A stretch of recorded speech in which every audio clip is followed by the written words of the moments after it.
হয় মই কানাইমাৰা দেশী জনগোষ্ঠীয় মঞ্চৰ আঞ্চলিক সমিতিৰ সভাপতি।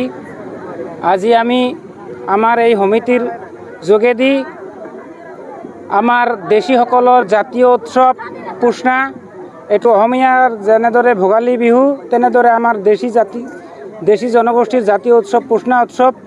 এই উৎসৱখন আজি আমি পালন কৰিছোঁ। এই পুষ্ণা উৎসৱৰ যোগেদি গোটেই অসমত আমি ভাতৃত্ববোধ এইটো আশা কৰিছোঁ, যাতে ইয়াৰ জৰিয়তে গোটেই অসমতে শান্তি হয় আৰু উন্নতি হয়।